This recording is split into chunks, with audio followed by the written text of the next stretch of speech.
Welcome back. Kakinada జిల్లాలో విశ్వ హిందూ ధర్మ పరిరక్షణ రామసేన ద్వారా సేవలు చేస్తూ ప్రజలకు చేరువైన కంబాల శ్రీనివాస్ త్వరలో పొలిటికల్ ఎంట్రీ చేయనున్నారు. ఈ నెల 25న కేంద్ర రాష్ట్ర మంత్రులు పలువురు ముఖ్య నేతల సమక్షంలో ఆయన కాషాయ తీర్థం పుచ్చుకోనున్నారు.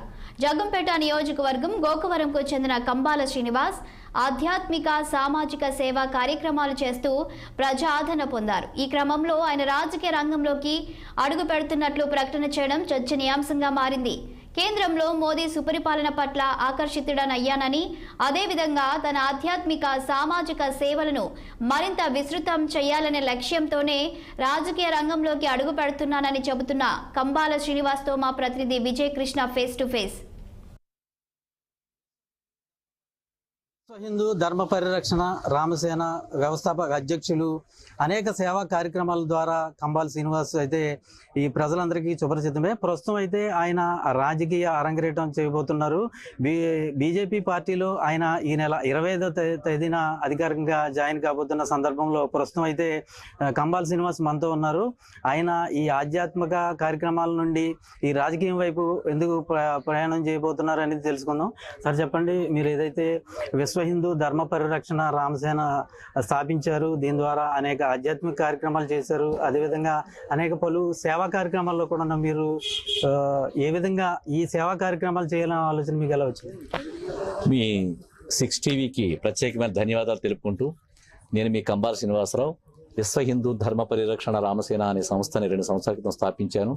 నేను గోకవరం గ్రామంలోనే పుట్టాను. ఈ ప్రాంతం ఆంధ్రప్రదేశ్లోని తూర్పుగోదావరి జిల్లా రాజమండ్రి దగ్గర 30 కిలోమీటర్ల దూరంలో ఉంది.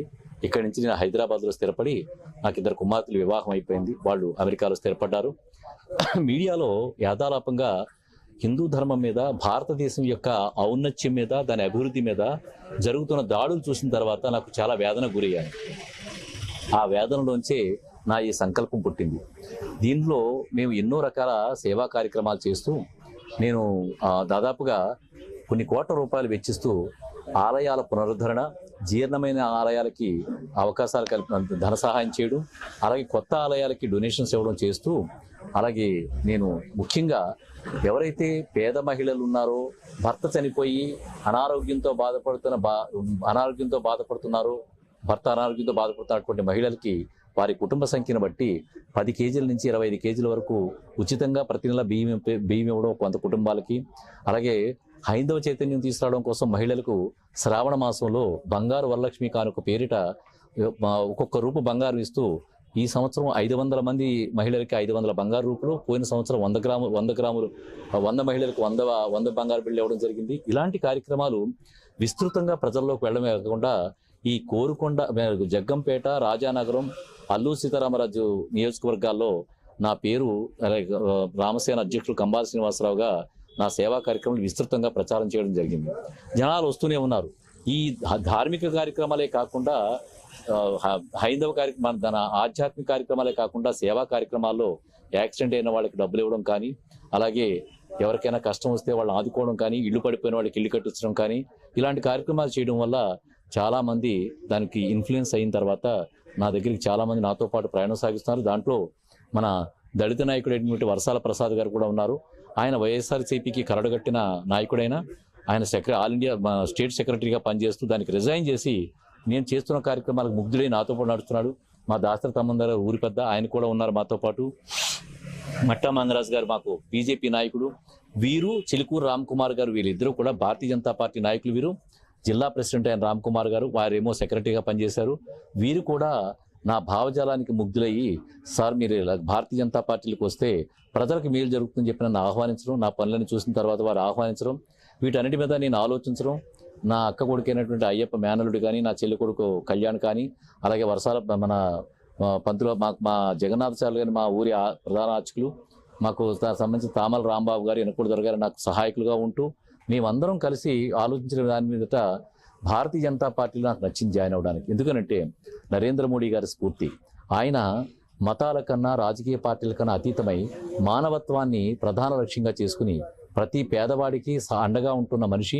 అలాగే దేశ రక్షణ విషయంలో చాలా భద్రంగా భారతదేశాన్ని కాపాడుకుంటూ, హైందవ ధర్మాన్ని కాపాడుకుంటూ, అన్య మతస్థుల యొక్క గౌరవాన్ని నిలబెడుతూ ఇన్ని రకాలుగా ఉన్నటువంటి నరేంద్ర మోడీ గారు అంటే నాకు స్ఫూర్తిగా నచ్చి, ఒక భారతీయ జనతా పార్టీ మాత్రమే దేశానికి ప్రజలకి న్యాయం చేసే పార్టీని భావించి నేను మా వారందరితో కలిసి భారతీయ జనతా పార్టీలో నా అదృష్టం ఏంటంటే వాజ్పేయి గారు ఏదైతే రోజున పుట్టారో ఆ డిసెంబర్ 25వ తారీఖు నాడు నేను భారతీయ జనతా పార్టీలో 10,000 మంది జనాలతో జనసమూహంతో ప్రముఖులైనటువంటి దగ్గుపాటి పురంధరేశ్వరి మా భారతీయ జనతా పార్టీ రాష్ట్ర అధ్యక్షురాలు వారి సమక్షంలో, అలాగే కేంద్ర మంత్రి శ్రీనివాస్ వర్మ గారు, అలాగే ఈ రాష్ట్ర మంత్రి అయినటువంటి సత్యకుమార్ గారు, ఆరోగ్య శాఖ మార్చులు, అలాగే సోము వీర్రాజు గారు జాతీయ నాయకులు, దాని తర్వాత ఇంకా కొంతమంది నేషనల్ నాయకులు వస్తున్నారు. అలాగే మా సూర్యనారాయణరాజు గారు, వేటుకూ సూర్యనారాయణరాజు గారు ఉపాధ్యక్షులు వారి యొక్క సహకారంతో మేము భారతీయ జనతా పార్టీలో 25వ తారీఖున మా లేఅవుట్ మా ప్రాంగణంలో, మా గోపురం గ్రామంలో నాకున్న పెద్ద ప్రాంగణంలో భారీ సమూహంతో భారతీయ జనతా పార్టీ జాయిన్ అవ్వడానికి నిశ్చయించుకున్నాం. అయితే ఇప్పుడు ఈ ఆధ్యాత్మిక రంగంతో పాటు మీరు రాజకీయ రంగం వైపు వెళ్ళడం వల్ల మరి ఈ ఆధ్యాత్మిక ఈ రెండింటిని ఏ విధంగా బ్యాలెన్స్ చేసుకుని ముందుకెళ్తారు? లేదండి, దేని దారి దానిదేనండి. ఎందుకంటే విశ్వ హిందూ ధర్మ పరిరక్షణ రామసేన పేరు మీద ఏవైతే కార్యక్రమాలు చేపట్టారో అది నడుస్తుంది. భారతీయ జనతా పార్టీలో చేరడం వల్ల ముఖ్య లక్ష్యం ఏంటంటే ఏదైతే రాజకీయ లబ్ధి, ఆ రాజకీయ లబ్ధిలో మీకు ఆర్థికపరమైన విషయాలు ఉంటాయి, సామాజిక పరమైన విషయాలు ఉంటాయి, ఎన్నో రకాల లబ్ధి ఉంటుంది ప్రజలకి. ఆ లబ్ధి కొందరు ఇప్పుడు ఎవరికి కూడా సరిగా చేరటం లేదండి. ఆ రాజకీయ లబ్ధిని ప్రజల్లోకి చాలా కరెక్ట్గా ఇటువంటి దుర్వినియోగం జరగకుండా రాజకీయ లబ్ధి ప్రజలకు చేర్చడంలో నా వంతు పాత్ర ఉందని చెప్పి చాలామంది ప్రముఖులు భావించడం వల్ల, నాకు కూడా అనిపించడం వల్ల, అది కూడా భారతీయ జనతా పార్టీ వంటి ఎటువంటి మచ్చ లేని, కళంకం లేని పార్టీ ద్వారా జాయిన్ అయ్యి ఈ ప్రజలకి ఆ రాజకీయ లబ్ధిని చేర్చడమే నా ముఖ్య ఉద్దేశంగా దీంట్లో జాయిన్ అవ్వడం. అదే నా ఉద్దేశం. ఏదైతే ప్రస్తుతం ఉన్న ఆధ్యాత్మిక రంగంతో పాటు ఈ మరింత సేవల్ని విస్తృతం చేయాలంటే దీనికి రాజకీయ రంగం తోడైతే ఈ సేవల్ని మరింత విస్తృతం చేయొచ్చని ఈ కంబాల శ్రీనివాసన్ చెప్తున్నారు. ఈ నేపథ్యంలోనే తాను బీజేపీలో చేరేందుకు తన అడుగులు వేస్తున్నట్లుగా రామసేన అధ్యక్షులు కంబాల శ్రీనివాస్ చెప్తున్నారు. వీడియో జర్నలిస్ట్ ధర్మేంద్రతో విజయకృష్ణ, 6 టీవీ, గోకవరం. కృష్ణా జిల్లా